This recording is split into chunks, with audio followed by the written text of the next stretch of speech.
If you spend a lot of time online, chances are you've seen this album before, In the Aeroplane Over the Sea by Neutral Milk Hotel. It's a strange one. It's got this kind of meme-like status to it. It's an album that rose in popularity because it's talked about by terminally online music nerds for decades now. It's even the most popular and talked about album on View, the 4chan music board. With an album that's so talked about by music nerds, you'd think it'd be something really complex and inaccessible. You know, something like jazz fusion, or post-rock, or harsh noise. Just something with extremely complex rhythms and insane music theory, so all the annoying people can listen to it and think they're better than everyone else for listening to weird, cryptic, complicated music. But that's not what this is at all.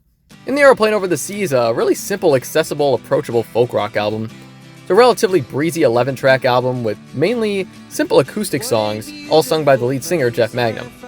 All the songs have really simple and basic instrumentals and chord progressions that's mainly just played on a simple acoustic guitar.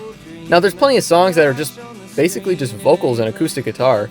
That isn't to say the entire album is acoustic, but there's plenty of elements of rock and other music styles sprinkled in.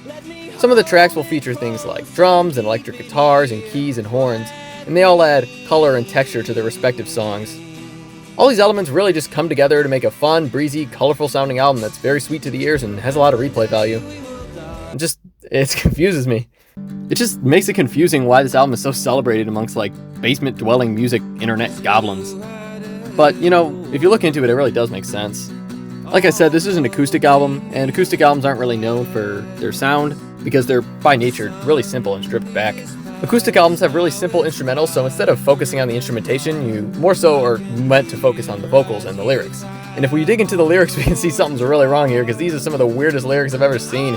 They're weird and abstract and confusing and kind of disturbing. Like Jeff Magnum sings about boys with two heads and girls getting buried alive and then being reincarnated and being a boy in Spain that plays on pianos that are on fire and mountaintops being covered in semen and people who are kings of vegetables surrounded by rattlesnakes and ghosts and people who stab each other with forks, and I could go on. Nothing here makes sense, and it caused many people to speculate what the lyrics are even about or just write them off entirely for being confusing and weird and meaningless. But, you know, I really disagree with that. I think this is some of the most powerful writing I've ever heard on an album. Jeff Magnum is able to use these strange images as symbols and vehicles to talk about some of the most real human topics out there. If you get over the abstract, confusing song topics, you can really sink into what Jeff is singing about. If you peel all the layers back, this is really an album about death, love, life, war, genocide, betrayal, and coming of age, coming of terms with life and morality on Earth. That's something that's up for interpretation, but it's been able to remain popular because the real emotions that are on display are just so relatable and speak to the soul. I first heard this album in 2022, and I had an intense emotional reaction to the final track, and I couldn't really figure out why. I had no idea what any of this was about or why it was getting me to feel this way, but I think that's kind of what makes this record so genius to begin with. It's able to use this weird, crazy, symbolic lyrics to convey human emotions, and every time I've given it a full listen, I tear up at the least and sob at the most. This album contains lyrics that really speak to me to this day, because of the themes being displayed are just so real and so human. The lyric on the title track, "Can't believe how strange it is to be anything at all," might be my favorite lyric in any song ever, or at least it's up there. Now the next element that needs to be talked about is the vocals. I mean, Jeff doesn't have the most impressive voice, it's very nasally and pretty silly. But you know, I think it works well in the context of the album, because it has a lot of personality, but it also has a ton of emotion. You can just tell that he's putting his heart and soul into every single song of this album.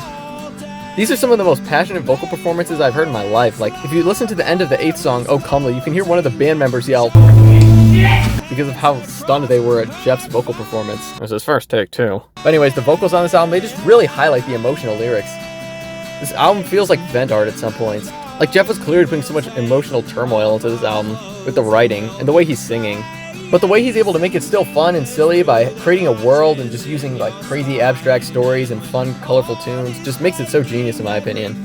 The album just knows how to adjust its sound when it wants to convey different emotions too. I know I said most of the album is fun and upbeat, but there are some songs that really just go into different vibes, such as Two-Headed Boy, which is performed in a minor key, which makes it a little bit more off-putting, and that matches a lot of the more off-putting and painful lyrics of the song.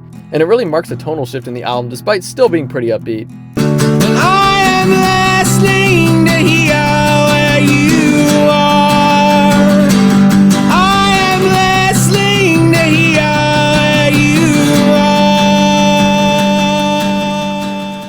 are. There's other songs on the album that really just don't have that fun upbeat vibe, such as Oh Comely. Body with others, her sister and mother, and 500 families. And will she remember me?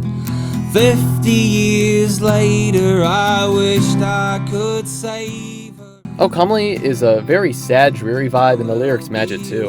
And the final track, Two-Headed Boy Part 2, is like terrifying. It's like one of the scariest songs I've ever heard. It's like hard to listen to. I don't know. The way it just closes out the whole album, it ends on such a sour note, but it kind of is the perfect end to the chapter of the album.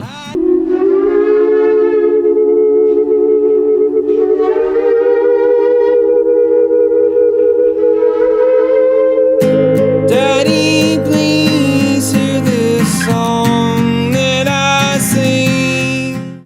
I don't know, this album's just so weird, because it's extremely simple instrumentally, but it's still very diverse, and it's able to convey a ton of emotion sonically. Neutral Milk Hotel is such a weird, fascinating band. Like, they dropped this album in 1998, and it didn't even receive that much attention until people found it on 4chan. Like, this band is so weird and mysterious that despite all the memes and the jokes and the theories, it's extremely emotional and poignant, despite being so cryptic and silly. So yeah, I think the album's a 10 out of 10. Planning on doing more of these reviews. I don't know if I'm gonna keep doing scores, but this one's a 10. Don't get mad at my scores. Yeah, thanks for watching. I'm doing more reviews soon. Hoping to do more than just music. Stick around. I think it'll be pretty cool, hopefully. Bye.